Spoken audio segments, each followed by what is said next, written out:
आइए शुरू करते हैं। कल की क्लास में गृह विज्ञान में हम लोगों ने एक टॉपिक शुरू किया था जिसका नाम था बचत तथा विनियोग। बचत तथा विनियोग टॉपिक पर कल की क्लास में हम लोगों ने परिचर्चा प्रारंभ किया था। इस क्रम में हम लोगों ने जाना था कि बचत क्या है या विनियोग क्या है। कि बचत के बारे में हमने कहा कि आय का वह भाग जिसका हम उपभोग नहीं कर पाते हैं, यूज नहीं कर पाते हैं, बचत कहलाता है। और जब बचत किए गए धनराशि का किसी कारोबार में हम लगाते हैं उसी को हम क्या कहते हैं, विनियोग कहते हैं। बचत का महत्व क्या है, बचत का लाभ क्या है, बचत हम करते क्यों हैं, बचत हम कहाँ कहाँ करते हैं, इन सारे बातों पर चर्चा पिछले क्लास में हम लोगों ने किया था। आज की क्लास में हम बचत के कुछ संस्थान हैं उसके बारे में चर्चा करेंगे। तो सबसे पहले चर्चा करेंगे डाकघर। डाकघर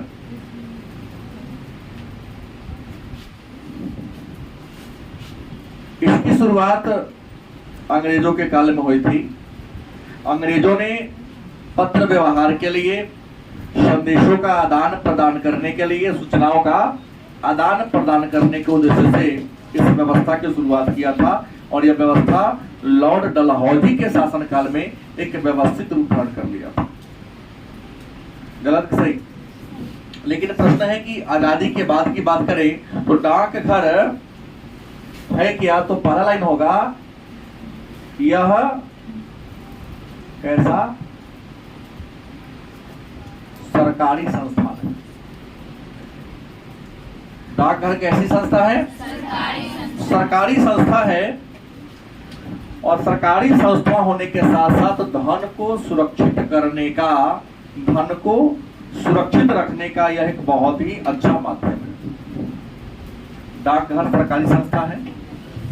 इसके अलावा इसमें जोड़ सकते हैं धन को क्या रखने का, सुरक्षित रखने का क्या है, माध्यम है। आप यहां धन को सुरक्षित रख सकते हैं। और इसकी सबसे बड़ी खासियत यह है, इसकी सबसे बड़ी खासियत यह है कि अन्य बैंक जितना ज्यादा विस्तृत नहीं है उससे कई गुना ज्यादा डाकघर, मतलब हर गांव में, हर पंचायत में, शहर के हर कॉलोनी में एक छोटा छोटा इसका ब्रांच होता है। मैंने पहले कह दिया, पत्र व्यवहार के लिए इसका यूज किया गया था। सरकार इसकी उपयोगिता को ध्यान में रखते हुए इसका नाम बदल दिया है। इसका नाम बदलकर क्या हो गया है, इंडियन पोस्ट पेमेंट बैंक। अब इसका नाम क्या हो गया, बदल गया, क्या हो गया, इंडियन पोस्ट पेमेंट बैंक। अब सवाल है, तो डाकघर में धनराशि को जमा करने के लिए जो हम खाता खोलते हैं, कौन कौन खाता होता है? तो डाकघर की अगर हम खाता की बात करें कि डाकघर में हम कौन कौन खाता खोलते हैं, खाता के प्रकार कौन कौन है, तो पहला है नंबर 1 में डाकघर बचत खाता।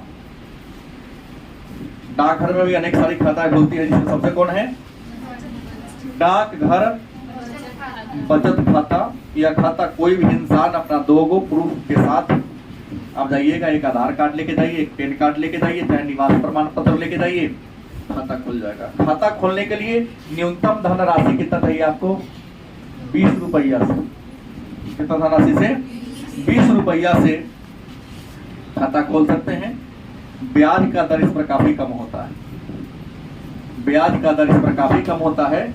लगभग अभी वर्तमान समय में 3.5% इस खाता पर आपको क्या मिलता है, ब्याज मिलता है। लेकिन सबसे बड़ी खासियत यह है कि भले ही 3.5% मिलता है, लेकिन इसकी सबसे बड़ी खासियत है कि आयकर से मुक्त है। आयकर से मतलब अन्य बैंक में आप खाता खोलिएगा ना, तो बैंक में खाता खोलिएगा तो अपन पैसा जमा कीजिएगा, तो उस पैसा पर बैंक हमको क्या देती है, ब्याज देती है। तो उस ब्याज पर हमको इनकम टैक्स लगता है। लेकिन यदि डाकघर में बचत खाता खोलते हैं तो उस बचत खाता पर डाकघर यदि आपको क्या देती है, ब्याज देती है, तो उसका इनकम टैक्स आपको देना। याद रखेंगे यह इनकम टैक्स खाता क्या है, परिधि से क्या है, बाहर है। दूसरा क्या है, सावधि जमा योजना। सब में डाकघर जुड़ जाएगा। सावधि जमा, देखिए नाम से क्लियर है, सावधि मतलब समय की एक निश्चित अवधि के लिए नहीं, सावधि का मतलब क्या था, समय की एक निश्चित अवधि के लिए अगर कोई व्यक्ति डाकघर में अपना धनराशि जमा करता है, इसको सावधि जमा योजना के नाम से। और डाकघर ने सावधि जमा योजना की शुरुआत 1970 में किया था। कब किया था, 1970 में किया था। इसमें न्यूनतम आप लिखता है पुराने व्यवस्था का 60 रुपया, और अधिकतम की कोई सीमा, माने कम से कम कितना रुपया से खाता इसमें खोल सकते हैं, 60 रुपया। लेकिन अधिकतम 1 लाख, 2 लाख, 10 लाख, 20 लाख, 20 करोड़, 25 करोड़, 50 करोड़, जितना मन हो उतना रुपया यहाँ आप जमा कर सकते हैं। इस खाता की भी खासियत है कि आयकर से क्या है, आयकर से क्या है, यहां भी आपको जो ब्याज मिलेगा ना, उस ब्याज पर आपको क्या नहीं देना पड़ेगा, इनकम टैक्स नहीं देना पड़ेगा। डाकघर में तीसरा जो हम खाता खोलते हैं उसका नाम है रिकरिंग डिपॉजिट खाता। क्या है, रिकरिंग डिपॉजिट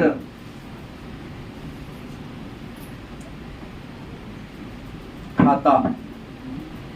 उम्मीद है कुछ बच्चे इसके बारे में जानते हैं, कुछ बच्चे इस बात को नहीं जानते। अब जिनके पापा इसमें बिजनेसमैन होंगे, शहर में दुकान होगा, इस खाता से परिचित होंगे। क्या जी, रिकरिंग डिपॉजिट खाता जो होता है, यह एक व्यक्ति भी खोल सकता है, या दो से अधिक व्यक्ति संयुक्त रूप से क्या कर सकता है, खोल सकता है। इस खाता की खासियत क्या है कि आवर्त के रूप में महीने महीने हर दिन आपसे एक एजेंट आता होगा, कभी कभी देखते हो दुकान पर एक मोटा सा बुक लेके आता है, डायरी, आपका वाला पन्ना खोलेगा, हाँ फलना बाबू कितना रुपया, 100 रुपया। क्योंकि एक बार 3000 देना भारी पड़ जाता है, लेकिन प्रतिदिन 100 रुपया, 150 रुपया देना, 200 रुपया देना। जिनके दुकान की औकात कम है वो 50 रुपया देगा। भाई हर दिन की आमदनी आप खर्च कर लेते हैं, लेकिन 50 रुपया प्रतिदिन यदि आप जमा करते हो तो एक महीना में कितना हो जाता है, 1500। और एक साल तक लगातार जमा करते हो तो कितना होगा, 18,000 रुपया हो जाता है। जो लो ही होगा ही, 15 गुने 12 तो 15 बरैया 180 होता है, पता है ना।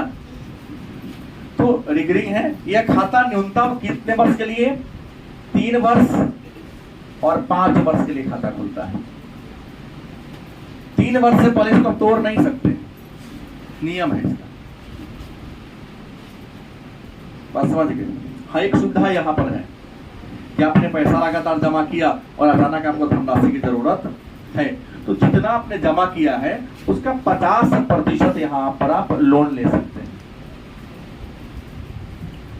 परिपक्वता इसका 3 से 5 साल में होता है, उससे पहले आप इसको तोड़ नहीं सकते हैं। लेकिन ज्यादा यदि आपकी जरूरी हो गया, मजबूरी हो गया, तो आप चाहोगे तो 50% लोन के रूप में यहाँ आप ले सकते हैं। दूसरा है मासिक आय योजना। चौथा क्या है, मासिक आय योजना। ये जो मासिक आय योजना है यह भी पोस्ट ऑफिस की योजना है। नियम है, एक आदमी यदि इस खाता को चलाता है तो ज्यादा से ज्यादा 4.5 लाख जमा कर सकता है, लेकिन 2 व्यक्ति होगा तो 9 लाख रुपया तक इसमें आप जमा कर सकते हैं, कोई दिक्कत। लेकिन इस खाता की खासियत है, इसमें जो आपको ब्याज मिलेगा ना, इस ब्याज पर क्या देना होगा? आयकर देना पड़ेगा आपको। बाकी जो भी हमने कहा ऊपर का तीनों, बैंक अगर जो भी आपको इंटरेस्ट देगी, ब्याज देगी, उस पर इनकम टैक्स आपको देना नहीं पड़ेगा। लेकिन डाकघर का हमने एक बताया ना, मासिक आय योजना में जो भी आप जमा करते हैं इनकम टैक्स देना पड़ता है आपको। इन बातों को ख्याल रखने की जरूरत है। इसके अलावा और भी यहां पर है किसान विकास पत्र। किसान विकास पत्र ये प्लान है कि योजना है। क्या पोस्ट ऑफिस में जाइएगा, कहिएगा हमको पैसा जमा करना है, तो यहाँ ब्याज का दर थोड़ा सा ज्यादा है, तो 100 रुपया, 200 रुपया, 500 रुपया, 5000 रुपया, 10,000 रुपया, 20,000 रुपया, जो भी आपकी हैसियत है उस हिसाब से पोस्ट ऑफिस में क्या दे दो, पैसा जमा कर दो। और एक प्रूफ के रूप में, प्रमाण के रूप में बैंक एक कागज का टुकड़ा देती है, उस पर लिखल रहेगा किसान विकास पत्र लिखा रहेगा, गलत सही, और आप उसको ला के घर में रख दीजिए। ब्याज का दर यहाँ पर बहुत ज्यादा है। यहाँ पर ब्याज का दर लगभग 8% है, लेकिन इसका शर्त है जब तक समय की अवधि पूरेगी नहीं आपको पैसा वापस नहीं किया जाएगा। अवधि पूर गई, आप पैसा वहां से क्या कर सकते हो, निकाल सकते हो। और भी यहां पर है छठा, 15 वर्षीय, क्या है, 15 वर्षीय जन भविष्य निधि।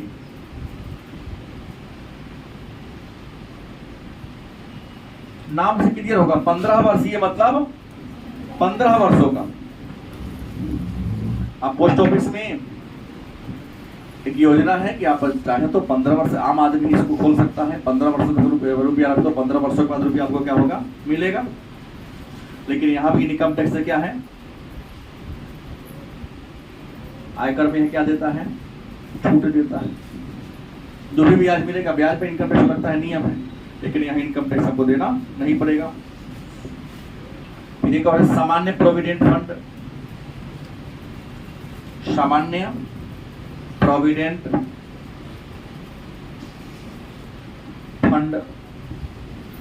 प्रोविडेंट फंड क्या होता है, देखिए कहते हैं कि सामान्य प्रोविडेंट फंड एक सरकारी योजना है।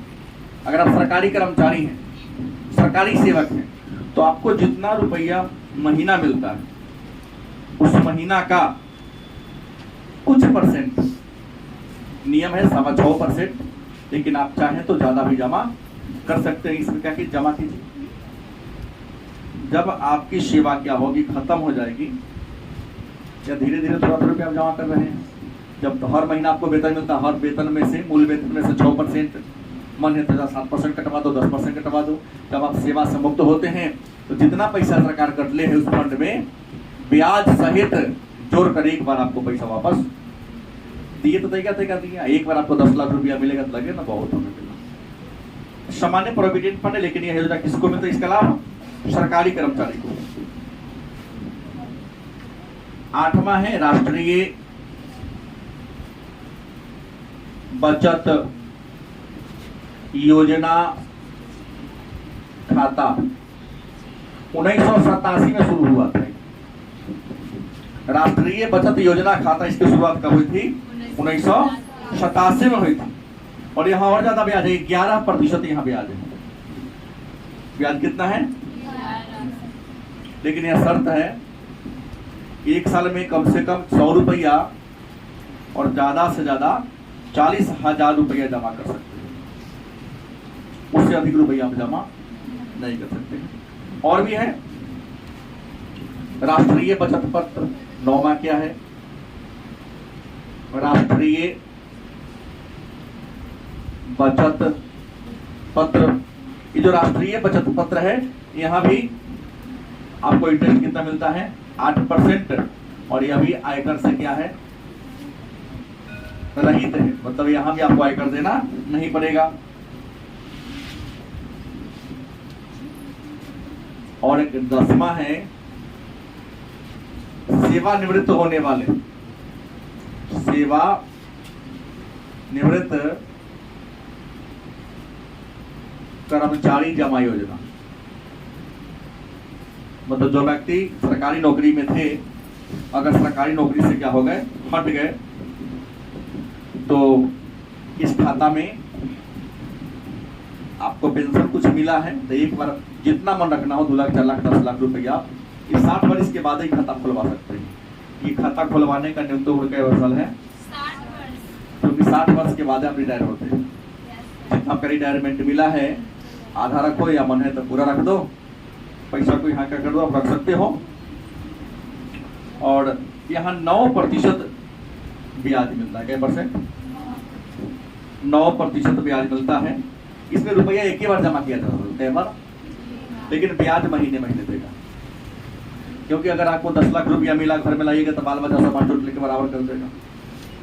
और ज्यादा पैसा रहेगा, ज्यादा खर्चा होगा, हो सकता है और ज्यादा बुरा होंगे तो आपको परेशानी होगी। सरकार ने इस योजना को शुरू किया था 1904 में। कब? कि आप नौकरी से हटे हैं तो जो पैसा मिला है आप चाहे तो एक बार जमा कर सकते हैं, लेकिन शर्त है आप ज्यादा से ज्यादा 15 लाख जमा कर सकते हो, उससे अधिक नहीं कर सकते। कम जितना मन करो, लेकिन अधिकतम रुपया 15 लाख तक का भी आप जमा कर सकते हैं। और हर साल मान लिया 15 लाख रुपया जमा किए हैं तो 15 गुणे 9 कर दो। 15 गुणे 9 कितना होगा? 15 9 135 कितना होगा? 135। मतलब 15 लाख में 1 लाख का 9,000 मिला। 1 लाख का 9,000 था, 15 लाख का 1,35,000। 3 जीरो हो जाएगा ना? हाँ, कितना मिलेगा सालाना ब्याज? कम नहीं होता है। इसको अब कितना से भाग दे दो? 12 से भाग दो, 12 इकाई 12, बच गया कितना? 15, फिर 12 इकाई 12, फिर बच गया, फिर 30, 12 दूना 24, बच गया 6, 12 बचे, मतलब 11,250 रुपया हर महीना मिलेगा। आराम से बुढ़ापा का जीवन आपका कट जाएगा। आईना पैसा पूरा घर में रहेगा, बेवजह में क्या हो जाएगा? तो सरकार ने बड़ी अच्छी योजना शुरू की थी। ये भारत के पोस्ट ऑफिस के द्वारा आम जनता के लिए उनके बचत को सुरक्षित रखने के लिए शुरू की गई योजना है। तो पूछा जा सकता है 2 अंक में या 5 अंक में कि भारत के पोस्ट ऑफिस के द्वारा, डाकघर के द्वारा कौन कौन सी योजना चलाई जा रही है। तो सारा योजना का हमने चर्चा कर दी, आप समझ गए। अब आगे चर्चा करते हैं बैंक के बारे में। अब हम किस पर चर्चा करेंगे? ये बात हमारे सारे बच्चे समझ गए होंगे।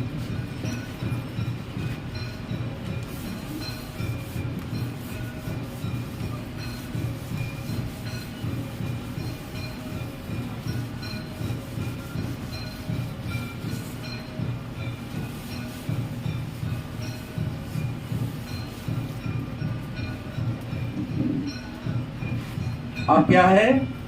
बैंक। मन में प्रश्न होगा कि सर ये बैंक कहते किसे? कहाँ जा रहे हो? बैंक क्या करने?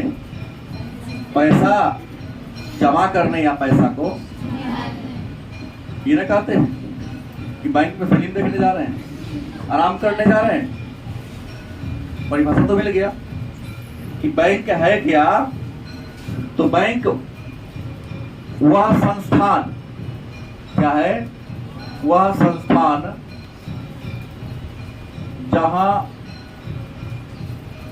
धनराशि का क्या होता है? लेन देन होता है। या तो रुपया हम लेते हैं या रुपया को देते हैं, जमा करते हैं। उसी स्थान को क्या कहते हैं?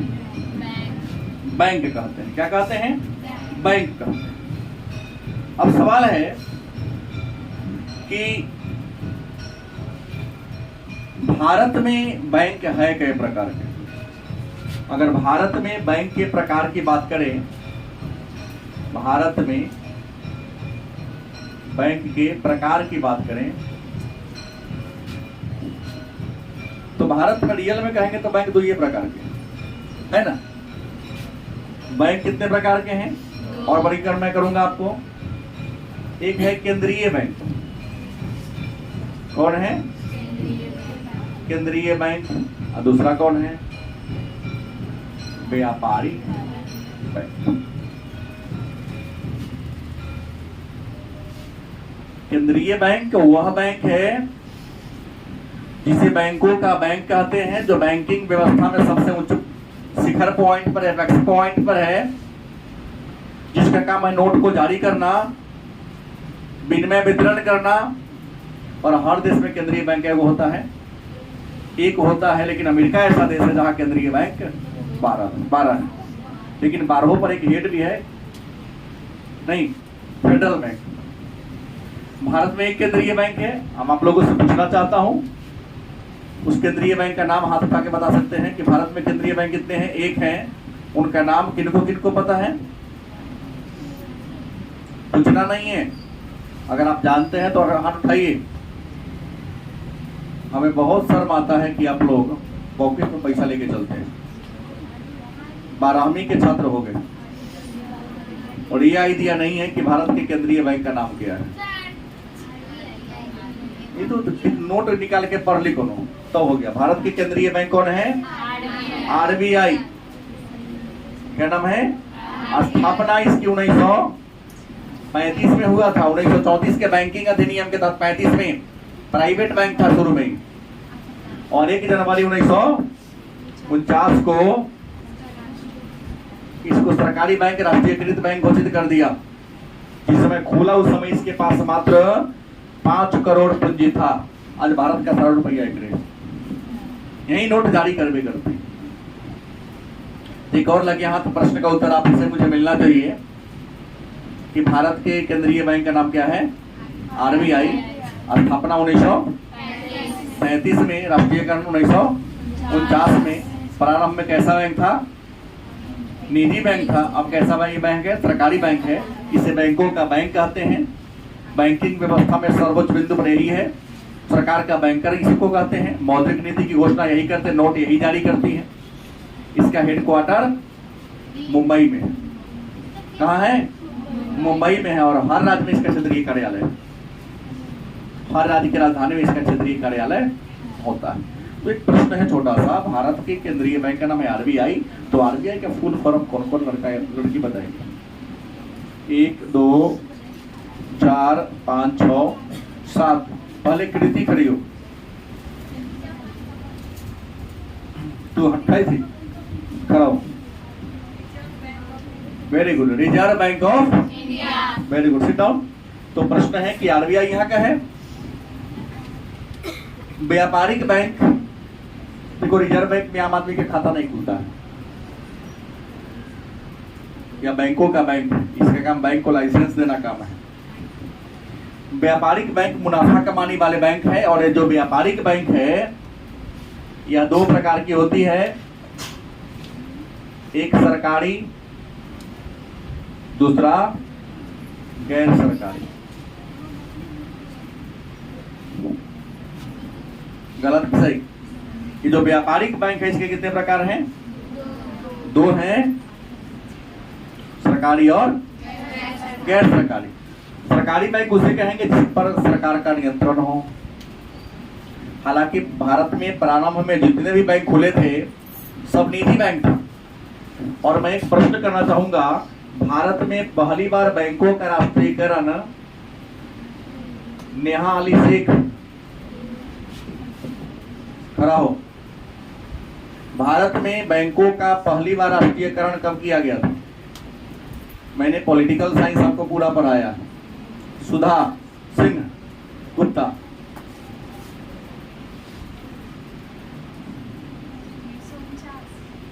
और कोई लड़की है जो बता सकती है कि भारत में बैंकों का पहली बार राष्ट्रीयकरण 14 को बैंक का राष्ट्रीयकरण किया गया था पहली बार, जिसकी पूंजी कितनी थी 50 crore 1969। Very good, sit down. और दूसरी बार बैंकों का राष्ट्रीयकरण हुआ था 1980 में। 6 गो बैंक का, इस समय उसी बैंक का किया गया जिसका पूंजी थी 200 करोड़ रुपया। गलत कि सही? ये तो बात वही हो गई कि ज्यो ज्यो मुर्गी मोटाती है त्यों त्यों दुम सुटकाती है। आगे पढ़ते जा रहे, पीछे चाटते जा रहे हैं।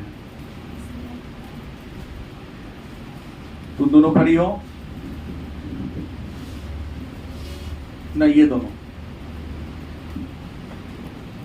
तुमसे प्रश्न है 1980 में कितने बैंकों का राष्ट्रीयकरण किया गया? कितना? नहीं पता, तू बताएगी? किन 6 बैंकों का नाम नहीं पूछ रहा हूं, वह कौन 6 का बैंक था जिसका राष्ट्रीयकरण किया गया? बैठ जाइए। जब बतियाना हो तो मोबाइल कंपनी फ्री पैसा कर दी है, 6 से कुछ रुपया है, जो 3 महीना 84 दिन लगातार बात होता है।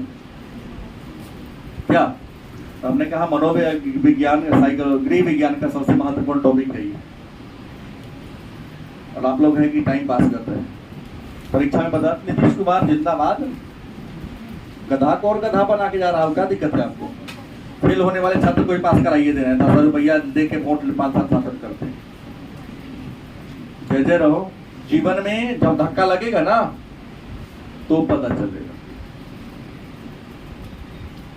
क्या गलत बोल रहा हूं? डिग्री ले लिए तो बहुत बड़ी बात नहीं, लेकिन डिग्री लेकर चूल्हे फूंक रहे हैं, ये बहुत दुख की बात है।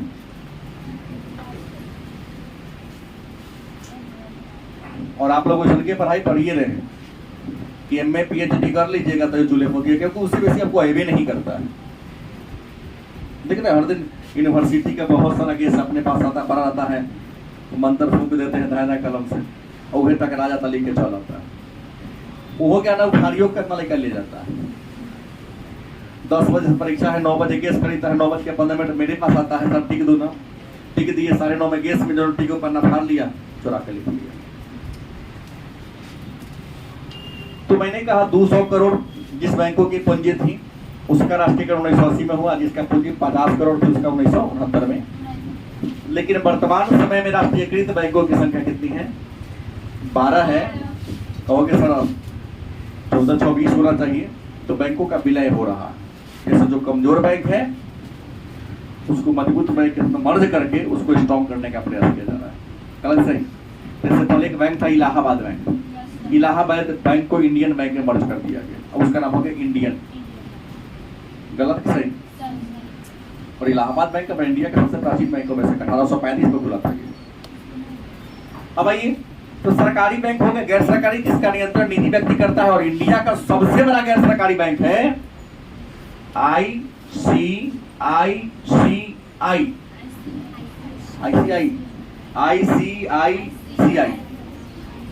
3 गो आई 2 गो सी है ना सीतामढ़ी में। देखिए ये जो सरकारी बैंक है जिसमें सरकार का नियंत्रण क्या पूरा आरबीआई का नियंत्रण होता है। इसके अलावा भारत में बैंक की कितनी श्रेणियां हैं? तो अगर बैंक की श्रेणी की बात कर ले, बैंक की श्रेणी कितनी है? तो भारत में 4 श्रेणी की बैंक है। कितनी श्रेणी की? एक राष्ट्रीयकृत बैंक। कौन है? राष्ट्रीयकृत बैंक। और भारत में राष्ट्रीयकृत बैंक कै गो है? कभी नहीं यहाँ पर हाथ दिया तब नहीं हमें लाया हूँ। कै गो है? 12। नाम ले लो। State Bank, Indian Bank, Bank of Baroda, Central Bank, Punjab National Bank, राष्ट्रीयकृत बैंक। दूसरा है विदेशी बैंक। कौन है? अपने इंडिया सीतामढ़ी में शाखा है, लेकिन है भारत में बहुत विदेशी बैंक है। तो दूसरा देश का है इंडिया में कारोबार कर रहा, लेन देन कर रहा।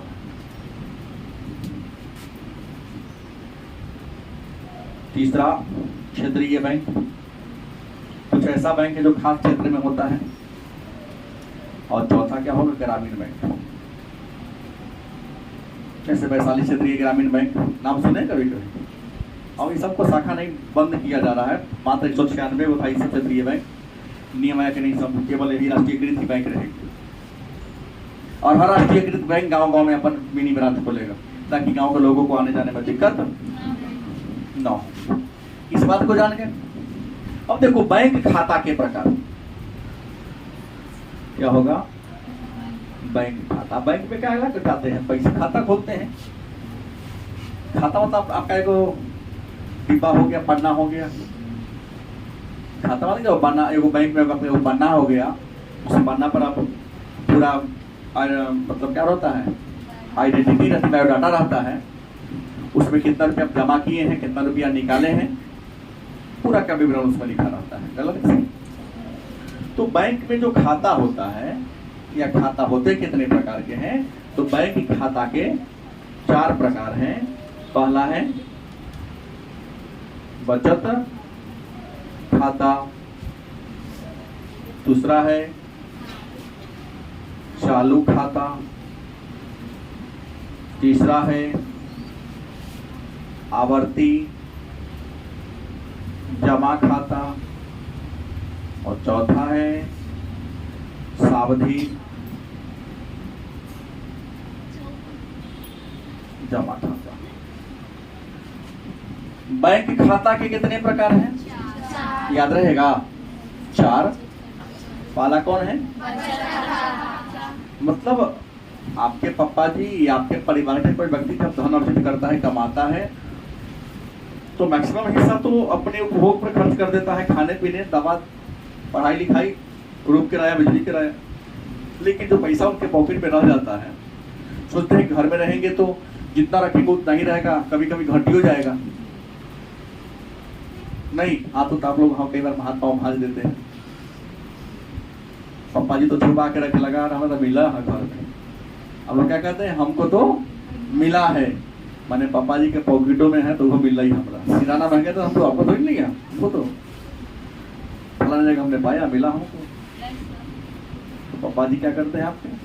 आपको मिले ना, लगता रास्ता पर मिला है, तो अपनी बचत को कहाँ रख देते हैं? बैंक में। क्योंकि बचत को रख दी, इसके नाम पर क्या? बचत खाता। क्या नाम पर गया? लगभग यहाँ 4.25% ब्याज मिलता है। लेकिन ये जो बचत खाता यहाँ इनकम टैक्स के दायरे में है। अगर ज्यादा ब्याज होगा तो हमको ब्याज पर टैक्स देना पड़ेगा। इस खाता की खासियत है बचत खाता की, आप एक दिन में अधिक से अधिक 2-3 बार, एक महीना में 2 से 3 बार लेन देन कर सकते हैं, ज्यादा बार नहीं कर सकते। यहाँ आपको बैंक ब्याज देते हैं। दूसरा चालू खाता, वाली बात, तो इसमें बैंक में जितना मन हो पैसा, जे के दिन में जय बार मन होगा तय बार पैसा रखो, जय बार मन हो तय बार। लेकिन इस खाता पर आपको ब्याज बैंक नहीं देती, उल्टी आपसे बैंक लेती है। क्या तेरा पापा का तो होगा? सुधा के पापा बिजनेसमैन है। ये खाता बिजनेसमैन का होता है। वो बिजनेसमैन छोट बिजनेसमैन क्यों खोलेगा भाई? जिनका प्रतिदिन का या प्रति महीना का लाखों से ऊपर कारोबार टर्नओवर होता है, उसके लिए होगा ना। अब दिन भर 500 कमाए करता हूँ, यहाँ रख ले जाएगा। तो चालू खाता पर बैंक ब्याज आपको उल्टे आपसे सुविधा शुल्क लेती है, क्योंकि बैंक आपके पैसा का यूज किसी कारोबार में नहीं करती। यही वजह होता है। आवर्ती जमा खाता, वही एजेंट दुकाने जाकर वसूलता है और बैंक में जमा करता है आवर्त के रूप में। भाई 2 महीना के लिए रखो करो, 4 महीना के लिए करो, 1 वर्ष के लिए करो, 5 वर्ष के लिए करो, वहाँ लिखा जोखा होता है। यहाँ भी ब्याज अच्छा है यहाँ पे। और सावधि जमा खाता, जिसका हम लोग जानते हैं एफडी, फिक्स्ड डिपॉजिट, और निश्चित अवधि के लिए 6 महीना, 9 महीना, 12 महीना, 18 महीना, 20 महीना, 100 महीना, ऐसे हर बैंक मोटा मोटी आप 100 महीना में धनराशि को दुगुना कर रही है। क्या महीना में? अगर आप 1 लाख रुपया बैंक में रखो, 100 महीने के बाद निकालो तो बैंक कितना देगी आपको? लेकिन ये कहना पड़ेगा कि ना हम इस खाता में जमा करेंगे। उन्हें पैसा अगर एक खाता रहेगा तो ना मिलेगा 2 लाख। क्या खाता के प्रकार पर भी आपका ब्याज निर्धारण होता है, तय होता है। तो मन में ये सब बातें हैं, समझ में आया? आगे चर्चा करूं तो अगला आपके मन में एक प्रश्न होगा कि सर बैंक में खाता खोलने से लाभ क्या है? पहला खाता खोले से अपन पैसा रखो के लाइन में लागे और पैसा को जिस समय निकालने जाए मतलब छोड़ाने जाए उस समय भी बैंक में क्या करना पड़े? लाइन लगाना पड़े। तो ऐसा काम करने से कौन फायदा? क्या एक होगा ना मैंने प्रश्न कि बैंक खाता से लाभ, बैंक में खाता खोलने से लाभ क्या है?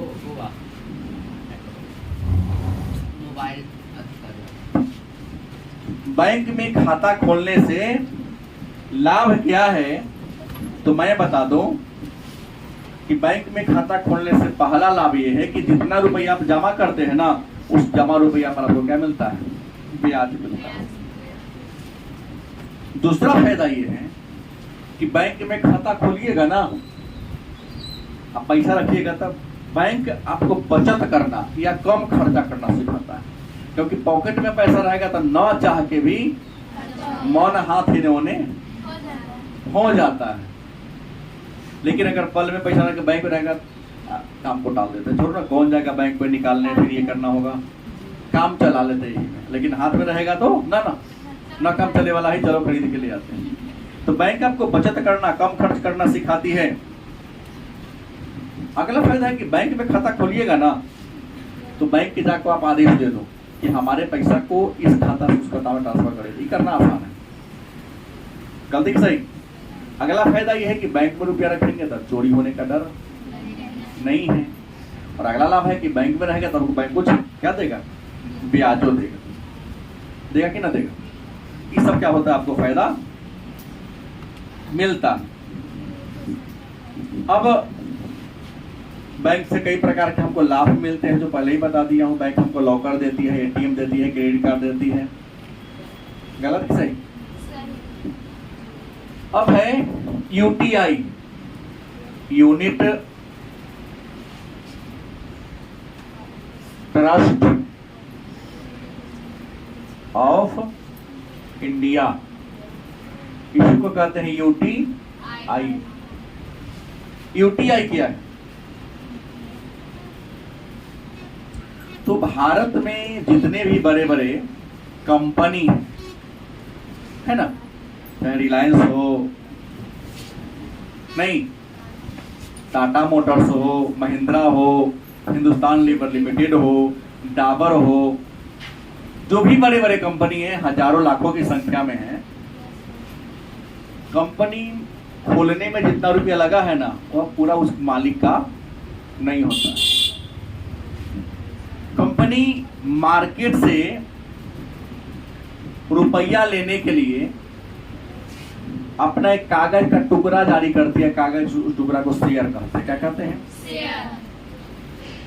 आप कोई एक अकाउंट खोलना होगा, ऑनलाइन अकाउंट, जिसको कहते हैं डीमेट। कौन अकाउंट? डीमेट अकाउंट खोलना होता है। उस डीमेट अकाउंट के माध्यम से या के द्वारा आप किसी भी कंपनी के उस कागज के टुकड़ा में शेयर को खरीद लो तो अनेक प्रकार की कंपनी का शेयर एक समूह होता है, बेचने वाला खरीदते हैं, उसका नाम क्या है? यूटीआई। तो यहाँ यह कहता है कि यहाँ भी आप पैसा लगा करके मुनाफा कमा सकते हैं। इस संस्था के माध्यम से भारत में जो भी चाहे विदेश में जो भी कंपनी है उसका शेयर खरीदिए। शेयर से ये लाभ होगा कि खरीद लिए तो करिए हमको फायदा क्या होगा? तो कंपनी का हमने जितना शेयर खरीदा है तो कंपनी को साल भर में लाभ होता है ना। तो कंपनी अपने साल भर के लाभांश में आपके 1 लाख का खरीदे तो 1 लाख का जितना मिलेगा उतना आपको ब्याज देगा। ब्याज नहीं देगा, लाभ देगा आपको। आप कंपनी के पार्टनर हो गए इसके माध्यम से जुड़कर। कंपनी को घाटा होगा तो आपको घाटा सहना पड़ेगा, लाभ होगा तो लाभ ही सहना पड़ेगा। इसके अलावा आप जीवन बीमा निगम का नाम सुने हैं? LIC। पंडित जवाहरलाल नेहरू ने इसका राष्ट्रीयकरण किया था। गलत कि सही? यह एक आर्थिक संरक्षण योजना है। कैसी योजना है? आर्थिक संरक्षक योजना है। और LIC भारत सरकार का परिचालन में किसका हिस्सा है? पहले अभी निजी था, लेकिन अब भारत सरकार का संस्थान है,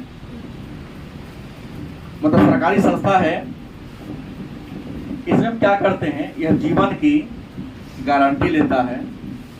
और मान लिया कि आपने LIC खोल लिया, अगर आपको बीमारी हो जाती है तो आपको बहुत प्रकार की क्या करता सहायता करता। हाँ, अलग है, यहाँ ब्याज का दर बहुत कम होता है। एक मोटा मोटी जान लो कि आप जितना रुपया जमा करते हैं ना, तो मैच्योरिटी पुरने के कुल धन का 2.8 गुना रुपया आपको देगी, सॉरी 5 गुना। अगर इससे बेसी कोई एजेंट कहता है तो समझिए पूर्वक आपको बना रहा है।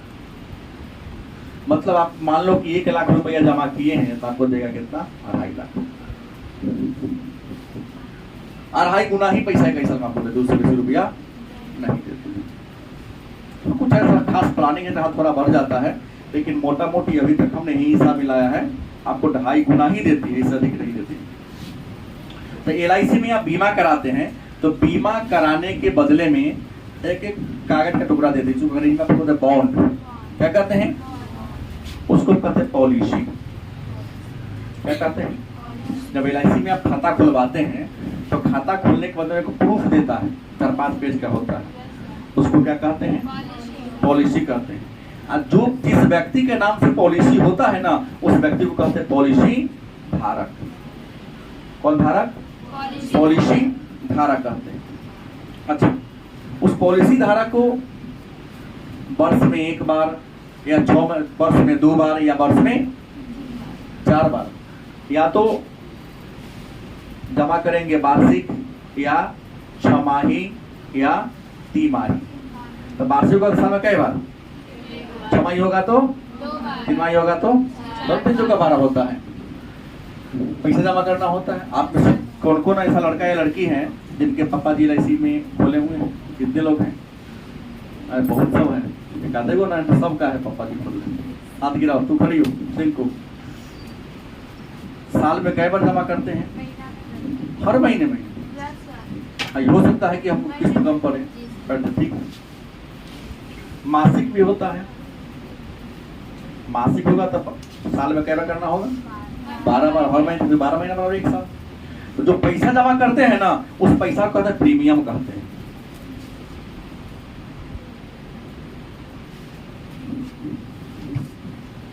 तो 4 बात है ना, पॉलिसी क्या है। तो LIC में जो हम खाता खोलते हैं, उसको खोलने को जो प्रूफ देता है उसको क्या कहते हैं? पॉलिसी। जिस व्यक्ति के नाम से खाता होता है उस व्यक्ति को क्या कहोगे? पॉलिसी धारक। एक निश्चित अवधि पर, चाहे वार्षिक हो, 6माही हो, 3माही हो या मासिक हो, जो आप पैसे जमा करते हो, पैसा को क्या कहते हैं? प्रीमियम कहते हैं। क्या कहते हैं? अब कहोगे सर LIC से लाभ क्या है, कोई बता दीजिए। LIC से लाभ क्या है? तो बहुत लाभ है। जिसके नाम से बीमा है, अचानक उसकी मृत्यु हो जाती है नहीं, तो बीमे धारक के परिवार को क्या मिलता है? लाभ मिलता है, क्योंकि पैसा दे देता है। दूसरा, LIC में खाता खोलोगे ना तो आपको इनकम टैक्स नहीं लगेगा, आयकर से छूट है। तीसरा, धन सुरक्षित होता है, बचत का एक अच्छा साधन है। अगर यहाँ खोल देंगे ना तो बच्चों का पढ़ाई लिखाई विवाह के समय बड़ी फायदा करता है, क्योंकि हम रख दिए, हम महीना के बाद पूरने वाला था, ब्याज उठा लेंगे, उस पर लोन ले लेंगे। वहां पर हम जितना जमा किए हैं उसका कम से कम 70-80% लोन हमको कम ब्याज की दर पर मिल जाता है। और दूसरी बात, यहाँ पैसा जमा करते तो राष्ट्र के विकास में सहायक होता है, क्योंकि यहाँ पैसा तो आपका फिक्स है। सरकार यहाँ से पैसा लेकर देश के विकास का काम करेगी।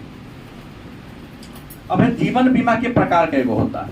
एक मन में प्रश्न होगा, ये तो जीवन बीमा होगा, तो LIC के क्या होगा? प्रकार। तो कई प्रकार हैं। इसमें पहला का नाम है आजीवन बीमा। आजीवन मतलब आजीवन बीमा हो गया कि आपने खाता खुलवा ले कि जब तक हम जिंदा रहेंगे पैसा महीने महीने, 3 महीना पर, 6 महीना पर, साले साले जमा करेंगे, लेकिन इसका पैसा उसके जीवन काल में ना मिलेगा। आजीवन का मतलब जीवन भर जमा करेगा, ये पैसा मरने के बाद बाले बच्चा को मिलेगा। ये बहुत कम लोग कराते हैं। पैसा जमा करें हम, लाभ उठाए कोनो और, तो हम क्यों करें भाई? गाँव में कहावत है, कहला धरन हीरा हमारे पास है ना जीरा। अब फिर ही बाल बच्चा कलयुग आजकल का नाम लेने वाला आप लोग इतना मम्मी पापा कर दिए, लेकिन हम लोग नाम लेते हैं। कथी कह रहा हमारा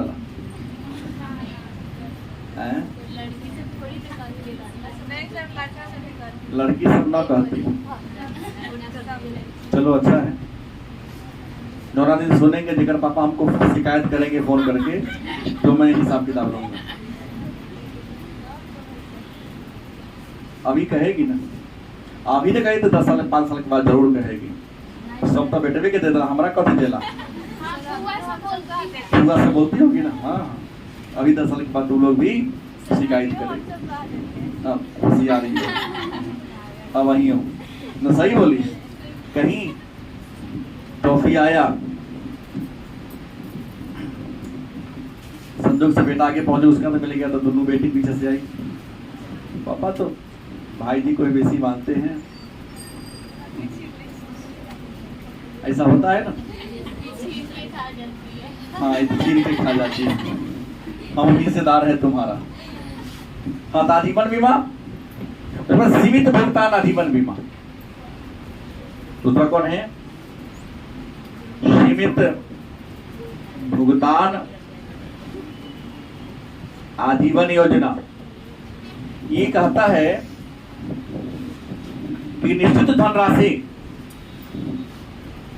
एक सीमित धनराशि, उधर नहीं हम 10 लाख जमा करते, हम जमा करेंगे, जिंदगी भर जमा करो, लेकिन ये भी उसको जीवन काल में मिलने वाला सीमित भुगतान, लेकिन क्या है? आजीवन योजना है। ओकरा मरला के बाद ओकरा बेटा उठा को मिलेगा। तीसरा है बंदोबस्ती योजना। क्या है? बंदोबस्ती योजना। इस बंदोबस्ती योजना में क्या होता है कि फिक्स करता है कि मैं 15 साल के लिए, 10 साल के लिए, 21 साल के लिए, 25 साल के लिए जमा करेंगे। मैक्सिमम लोग यही खाता है। जब अवधि पूरी जाता है तो LIC पूरे ब्याज सहित जिसने जमा किया उसी व्यक्ति को हाथ में दे देता है। लेकिन आई दोनों में क्या होगा? निकले आजीवन, जिंदगी भर जमा करेगा। आम रुपए का कौन उठाएगा? कौन? लेकिन ये क्या है? बंदोबस्ती योजना में है, हम ही जमा किए हैं, अवधि पूरी गया तो हम करा लेंगे, निकाल लेंगे पैसा। उसके बाद चौथा है मिश्रित। क्या है? मिश्रित जीवन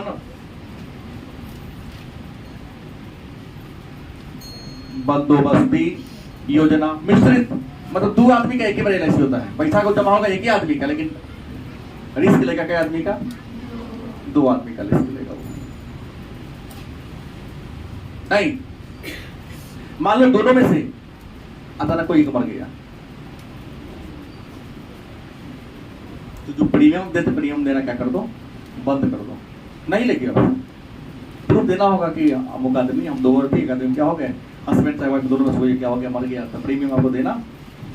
लेकिन जब अवधि पूरी जाएगा तो ब्याज सहित जोड़ के पूरा जो जिंदा रहेगा उसको मिल जाएगा। 5वां है बहुदेशीय। बहुदेशीय बीमा पत्र। अनेक सारे उद्देश्यों को पूरा करने के लिए, अनेक सारे उद्देश्य, जैसे बेटा की पढ़ाई हो, बेटी की शादी हो, जल्दी सही, अनेक सारे उद्देश्यों को पूरा करने के लिए जिस बीमा LIC में जो हम खाता खोलते हैं उस खाता को कहते हैं बहुदेशीय बीमा पत्र। लेकिन इसका शर्त है 60 वर्ष से नीचे का व्यक्ति खाता खोल सकता है, ऊपर वाला का नहीं। 60 वर्ष से आपका ऊपर हो गया, आपका खाता क्या होगा? नहीं खुलेगा। तो इसके अलावा एक और है धन वापसी योजना। आपका जगह वो होगा इसको मनी बैक पॉलिसी करते हैं। खाता खुल गया LIC में, जमा कर हर 5 साल पर निश्चित धनराशि आपको मिलता है। तो प्रीमियम पूरा होने के पहले ही हर 5 साल पर LIC आपको कुछ पैसा रिफंड करती है। इसको कहते हैं मनी बैक पॉलिसी, धन वापसी योजना करते हैं। तो रियल में विनियोग का यही संसाधन है। इसके अलावे भी आप चाहे तो हमने कहा जमीन में, सोना में, क्या सरकारी संस्था में, लोक भविष्य निधि में अपना रुपया निवेश, निजी दुकान खोलकर भी अपना रुपया निवेश कर सकते हो और वहां भी आपको फायदा होगा।